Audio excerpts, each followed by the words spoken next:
Thank you, Madam Chair. I'm dedicated to increasing minority entrepreneurship, especially Black entrepreneurship. Small business ownership is a tool in the economic toolbox to help lift communities out of poverty. Early this month, SBA released its Equity Action Plan in conjunction with the Executive Order, Advanced Racial Equity and Support for Underserved Communities through the federal government. Can you expound on some of the details of this plan and how can Congress support these efforts? Thank you so much for that question on equity, Congressman. Obviously, we know that the face of entrepreneurship is changing, that women and people of color are starting businesses at the highest rates, and that's across the country. And so we want to make sure that our programs are accessible and available to all. So that's underlying everything we do. And our equity plan is focused on ensuring that we can get capital distributed to all of our entrepreneurs. And you saw the increase in our focus on the Community Advantage program to focus on small dollar loans, where our small businesses are facing the largest gaps in the financial services market place. In addition, we want to focus on the revenue side of the equation, because we think that of course, small businesses need to grow their revenues and be able to compete in order to deliver the products and services that we all depend on. And so, with that, we're focusing in on the federal contracting space. We're the largest buyer in the world, and making sure that there is equity in government contracting and that all small businesses can access contracts. We've seen a 40% decline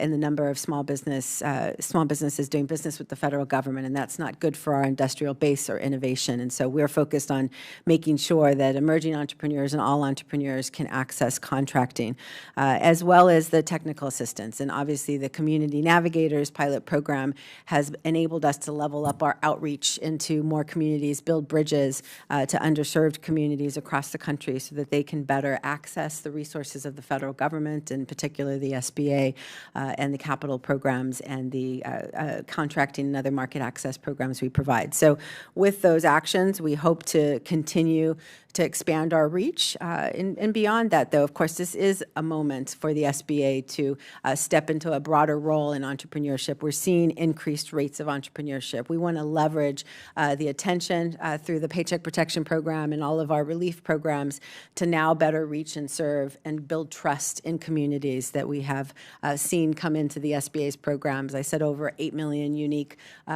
small businesses have tapped into those relief programs, more sole proprietors and mom and pops where we know people of color are over-indexed, and we want to make sure that we're serving them with the products and services that meet their needs and meet them where they are. Community development financial institutions were critical to getting PPP loans to small businesses in my home city of Philadelphia. During the pandemic, as many of them, several was minority-owned, was turned away from larger banks.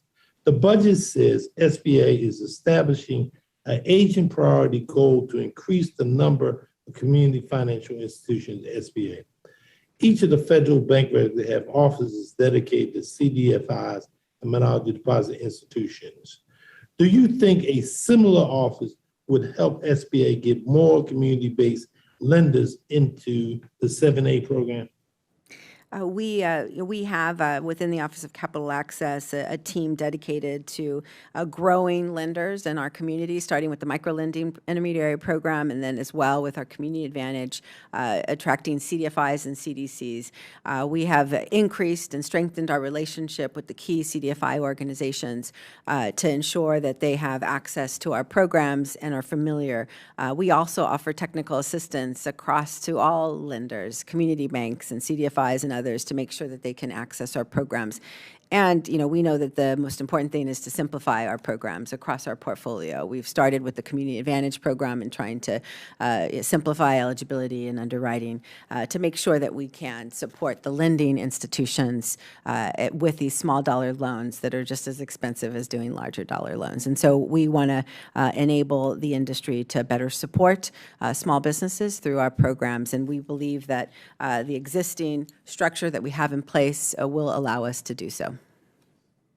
I want to thank you sincerely for coming to Philadelphia and walking down 52nd Street. I really appreciate your leadership and the way you are operating. And I think the chairperson who also combined, who was in Philadelphia some time with us. So again, I think this collective leadership, us working together collectively, it is in our interest for the sake of small businesses, being that Small Business National Week. I thank you again, and I yield back to you, Madam Chair. The gentleman yields back, and now we recognize the gentle lady from California, Ms. Kim, Ranking Member, Subcommittee on Innovation, Entrepreneurship, and Workforce Development, for 5 minutes.